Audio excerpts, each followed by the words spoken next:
성장하는 교회들을 위한 지도력 제2장의 44쪽 사명 부분을 한 문단씩 이어서 교독하도록 하겠습니다. 사명. 따라서 사도 바울은 목회적인 감수성과 성령의 인도하심에 따라 그레데 그리스도인들 가운데서 해야 할 일을 숙고했습니다. 속임의 문화 속에서 어떻게 교회 생활이 번영할 수 있습니까? 바울은 디도를 그레데 섬에 남겨두고 남은 일을 정리하라는 명령을 내렸습니다.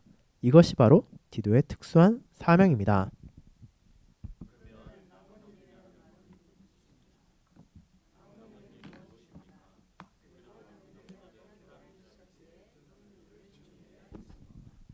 디도가 바울의 가르침을 정확하게 이해한 것은 당연한 일입니다. 여하튼 디도는 바울의 아들이었기에 같은 믿음을 가지고 있었습니다. 디도는 바울이 하나님의 종이요 예수 그리스도의 사도라는 사실을 잘 알고 있었습니다. 이 신분이 위에서 설명한 바와 같이 바울에게 위임장을 주었습니다. 다메섹으로 가는 도중에 승천하신 그리스도께서 바울에게 이방인과 왕들과 이스라엘 자손 앞에서 내 이름을 전하라는 명령을 내리셨다는 사실을 기억하십시오. 이 말씀으로 주 예수 그리스도께서 바울에게 남은 11제자에게 주신 것과 같은 사명을 맡기셨습니다. 그러므로 너희는 가서 모든 민족을 제자로 삼아 아버지와 아들과 성령의 이름으로 세례를 베풀고 내가 너에게 분부한 모든 것을 가르쳐 지키게 하라. 볼자다. 내가 세상 끝날까지 너희와 항상 함께 있으리라 하시니라. 이 말씀에 따르면 이방인들이 믿게 되어 세례받는 것으로 그 사명이 끝나지 않았습니다. 주님께서 명령하신 모든 것을 그들에게 가르치는 것도 똑같이 중요했습니다. 디도는 바울이 에베소 장로들에게 작별 인사를 할 때 유익한 것은 무엇이든지 공중 앞에서나 각 집에서나 거리낌 없이 여러분에게 전하여 가르치고 라고 했고 그 내용을 하나님의 모든 경륜이라고 묘사한 것을 분명히 알고 있었습니다. 바울은 예수 그리스도께서 명령하신 모든 것을 가르치는 것이 참으로 광범위한 명령이란 것을 알고 있었습니다.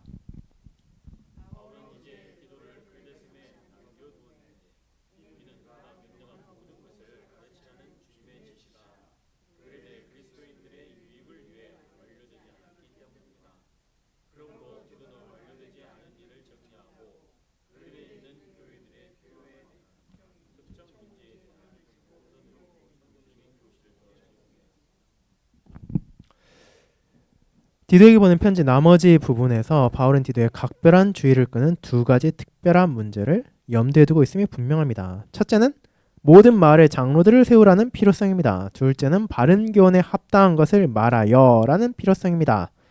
이 지시는 디도서 2장과 3장에 나와 있습니다. 이제 그래서 앞선 부분에서 이제 배경을 많이 보게 되죠. 디도가 누구인지 또 그레데는 또 어떤 장소인지라는 것을 보게 되었는데 그러면 이제 왜 디도가 그레데에 남아야 했는가? 도대체 거기서 무슨 일을 해야 되는가라는 것이 그의 사명에 관련되어 있죠. 디도가 결국 아무 의미도 없이 거기에 남은 게 아닌데 그럼 그는 거기서 무엇을 할 것인가? 본질적으로 거기서 해야 되는 것은 그리스도에 대한 복음을 전하고 가르치는 것인데 그 중에서도 이제 특별히 그레데 교회에 있어 필요한 것들이 무엇인지를 이제 이어지는 부분에서 알려준다는 것입니다.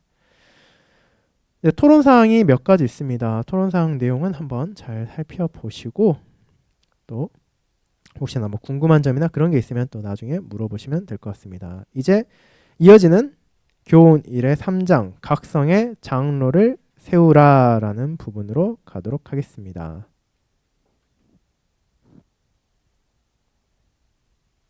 네, 3장 첫 번째 부분은 각성의 장로를 세우라는 것입니다. 1장 5에서 16절에 나오는 바울이 디도에게 전달한 첫 번째 교훈은 다음과 같습니다. 제가 이 부분은 낭독하겠습니다.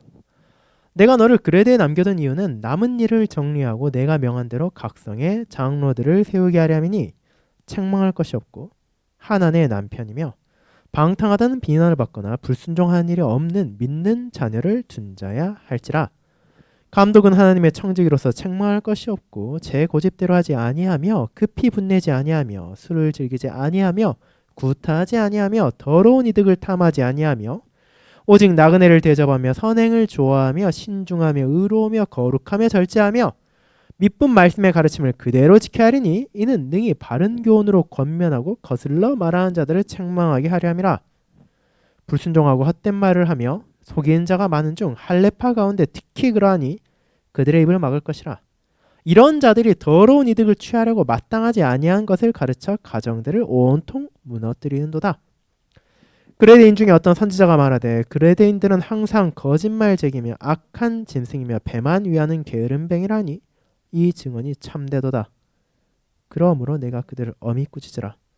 이는 그들로 하여금 믿음을 온전하게 하고 유대인의 허탄한 이야기와 진리를 배반하는 사람들의 명령을 따르지 않게 하려 함이라. 깨끗한 자들에게는 모든 것이 깨끗하나 더럽고 믿지 아니한 자들에게는 아무것도 깨끗한 것이 없고 오직 그들의 마음과 양심이 더러운지라. 그들이 하나님을 시인하나 행위로는 부인하니 가증한 자여 복종하지 아니하는 자여 모든 선한 일을 버리는 자니라.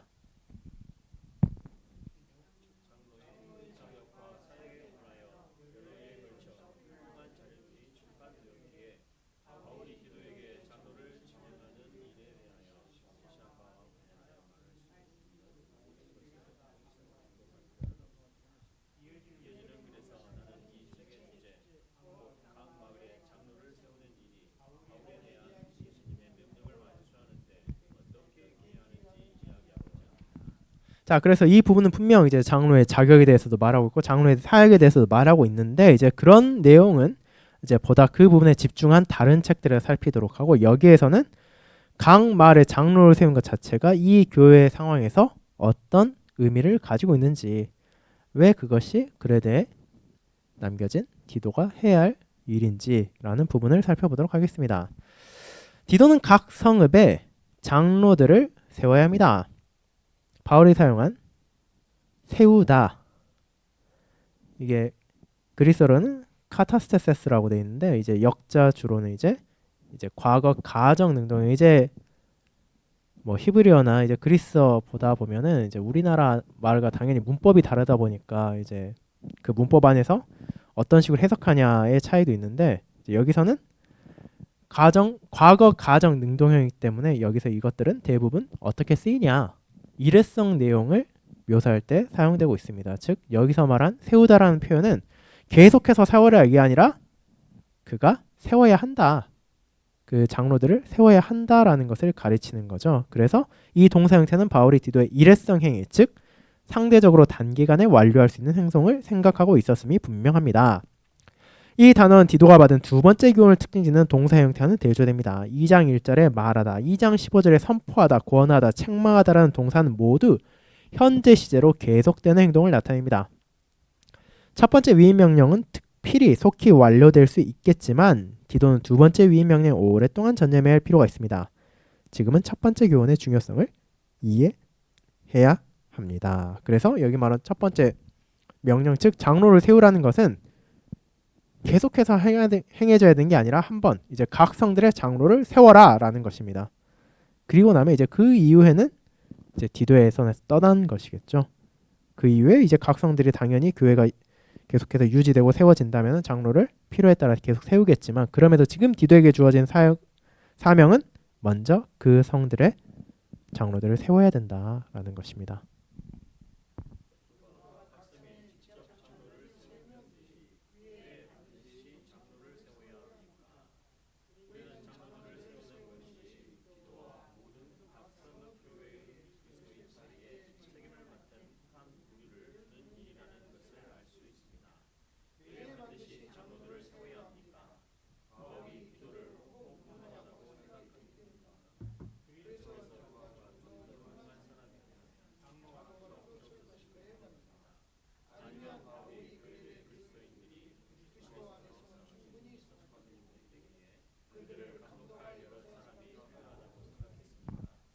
앞에서 언급했던 것처럼 바울은 철저하게 구약 성경을 배웠습니다. 실제로 하나님의 종이요 예수 그리스도의 사도로서 바울이 디도에게 가르친 교훈은 하나님의 초기 계시에 뿌리를 두고 있습니다. 그러므로 우리는 주 하나님께서 장로와 관련하여 무엇을 계시하셨는지를 조사해 볼 필요가 있습니다. 우리는 하나님께서 그의 교회를 다스리기 위해 사용하실 사람들을 특징짓기 위해 하나님의 규례에 따라 그들이 어떤 자격을 갖춰야 하는지를 생각해 볼 필요가 있습니다. 그래서 왜 장로를 세워야 하는가?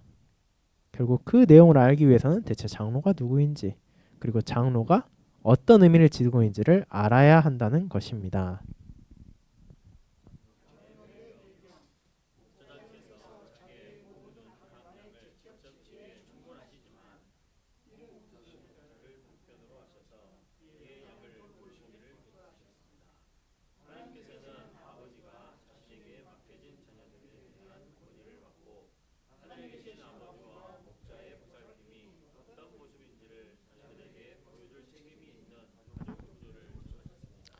가족이 여러 세대로 늘어나면서 아버지의 역할은 족장의 역할로 바뀝니다. 족장, 아브라함과 이삭과 야곱은 가장으로서 자기 자신이 책임지는 후세의 지도력을 제공하고 그들을 대신하여 결정을 내렸습니다.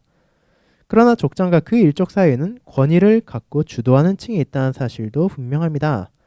예를 들어 시몬과 레이는 세겜 사람을 공격하여 살육했을 때 스스로 생각했습니다.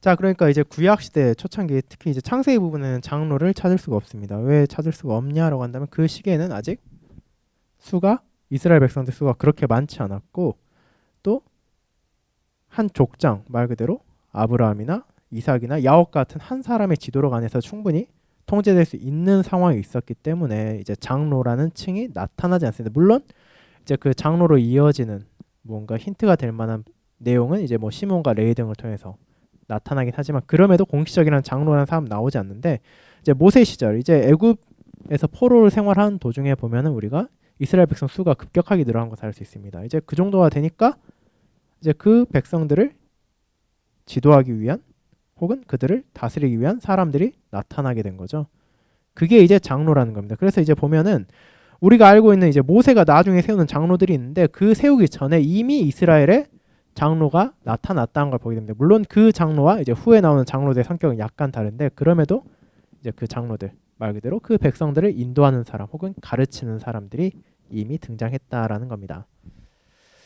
물론 하나님께서 애굽에 재앙을 내리시고 홍해를 열어 백성을 인도하셨을 때 자신이 이스라엘의 지도자이자 목자이심을 증명하셨습니다. 동시에 하나님은 그 백성을 사람 모세를 통해서 인도하셨습니다. 이스라엘이 광야를 여행하는데 몇 달이 지났을 때 주님께서 그의 백성이 모든 결정을 독단적으로 내리는 단 한 사람의 지도자를 갖는 것을 원하지 않으신다는 것을 분명하게 하셨습니다. 대신에 하나님께서는 모세에게 백성을 다스리는데 돕기 위해 70명의 장로를 주셨습니다.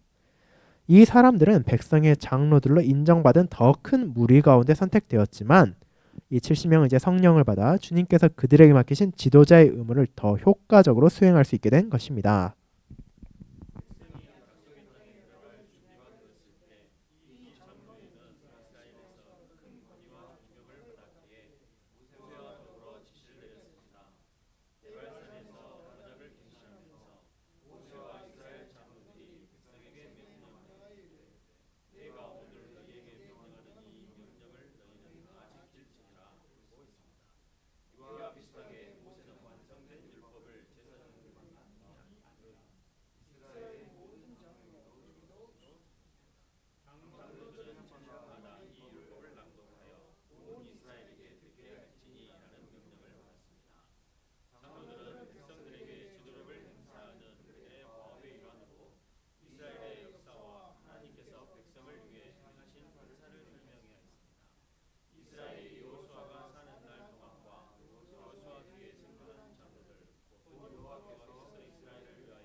자, 그러니까 이스라엘에 원래 있었던 장로, 그러니까 애굽에서 포로 생활하고 있을 때 원래 생겼던 장로는 이제 그 당시에 뭐 다른 많은 나라들의 이 장로라는 개념 자체는 있었습니다. 뭐 당장 우리나라에도 그 장로 비슷한 개념들이 있었죠. 뭐 꼭 장로라고 부르지 않다더라도 옛날에 과거에 각 마을들이 있을 때 마을에서 나이가 많은 어르신들이 그 나라에서 뭐 그 마을에서 뭐 필요한 일이 있으면 조언을 하기도 하고 뭐 때로는 뭐 가벼운 죄를 저질렀을 땐 그 벌을 내리기도 하고 이런 역할을 한 것처럼 그 비슷한 것들은 다른 많은 나라들에 있었고 애굽에서 초창기에 있었던 이제 장로들은 그런 개념이라 볼 수 있는데 이제 그들이 어떻게 되는가? 이제 하나님께서 70명의 장로들을 세웠을 때 그들은 더 이상 단순히 이방 나라들이 가지고 있는 그냥 일반 사회적인 장로의 의미가 아니라 이스라엘의 영적인 지도자로서의 의무도 받았다는 겁니다. 그래서 그들은 이제 그냥 말 그대로 각자의 마을에서 규율을 지키고 일종의 도덕을 가르치기 위한 사람들이 아니라 주님의 뜻대로 그 마을을 다스리고 그 백성들에게 진리를 가르치고 또 그들을 인도해야 될 소명을 받은 자들로 바뀐 것입니다. 이제 예수님의 당대를 보겠습니다. 구주께서 지상 사역에서 자신을 따르는 제자들의 무리를 모으셨습니다. 그러나 예수님은 제한된 12명의 제자가 그의 제자들 사이에서 지도자로 활동할 수 있도록 준비시키는데 주의를 기울이셨습니다. 예수님은 제자들에게 천국의 원리를 가르치셨고 그들이 설교하고 가르치도록 파송하셨으며 심지어 지상에서의 그들의 결정이 영혼에 영향을 끼칠 것이라고 말씀하셨습니다. 그래서 예수님께서 지상에서 사역하실 때에도 혼자서 그 모든 사역을 하신 것이 아니라 그 사역을 하시는 과정에서 그 제자들을 양육하시고 자라나게 하셨다는 겁니다. 그렇게 하심으로써 우리가 잘 알듯이 그분께서 하늘로 올라가신 뒤에 그 양떼를 그들을 통해 또 세워진 교회가 장로들이 그 언약 백성들을 가르치고 또 예수님이 말씀하신 하나님의 진리를 계속해서 전하도록 하신 것이죠.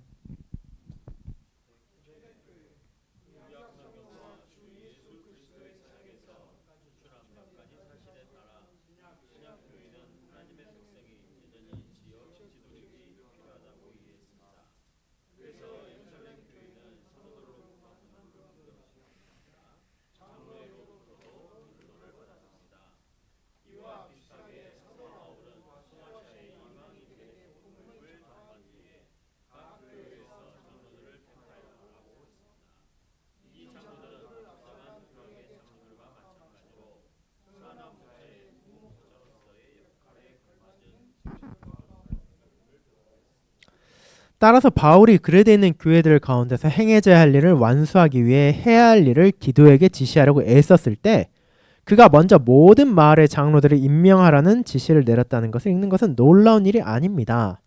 모든 교회의 장로를 임명하라는 교훈은 일찍이 하나님의 이른 계시에서 흘러나온 필수적인 교훈이며 예수님께서 명령하신 모든 것을 가르치라는 교훈의 일부입니다. 이제 그래서 우리가 신약성경을 보면 알게 되는 것처럼 예수님의 제자들, 사도들이 그저 자기들만 각 주로 나아가서 하나님의 말씀을 전한 게 아니라 각 교회의 장로들을 세우고 또 그들을 통하여 그 지역의 교회가 주의 말씀에 따라 다스려지고 주의 말씀 계속해서 전해지도록 노력한 것을 볼 수 있습니다.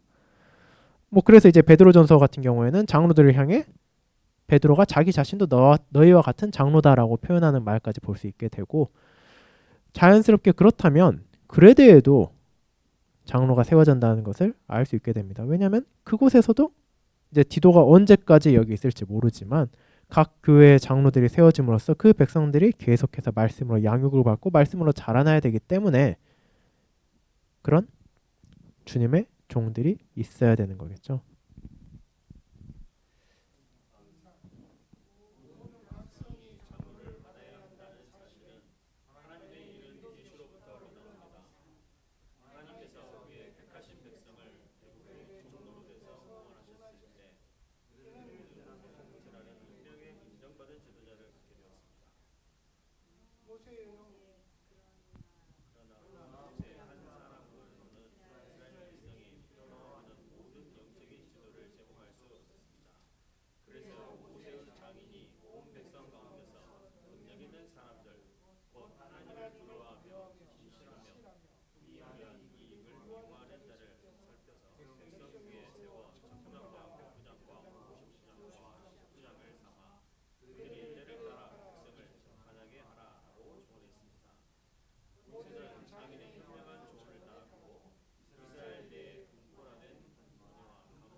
모세가 죽었을 때 여호수아는 이스라엘의 지도자가 되었습니다. 여호수아의 지휘 아래 약속의 땅을 정복했고 이스라엘 백성이 그들의 마을에 정착했으며 모든 마을에 어쩌면 재판관과 관리들이 임명되었을 것입니다. 여호수아가 죽은 뒤에 여호수아를 대신할 새 지도자는 임명되지 않았습니다. 하나님이 친히 이스라엘의 주인이셨고 지역 관리들을 통해 그의 백성을 다스리기를 기뻐하셨습니다. 세월이 지난 뒤에 백성들이 왕이라는 한 인물에게 집중된 권위를 요구했을 때 주님께서 백성들이 사실상 왕이신 자신을 거부했다고 사무엘에게 말씀하셨습니다. 경건한 왕이었던 여호사밧은 이른 계시에 따라 유다 온 나라의 경관 성읍에 재판관을 세우되 성읍마다 있게 하고라고 하고 지도력을 분산하기 위해 조치를 다시 취했습니다.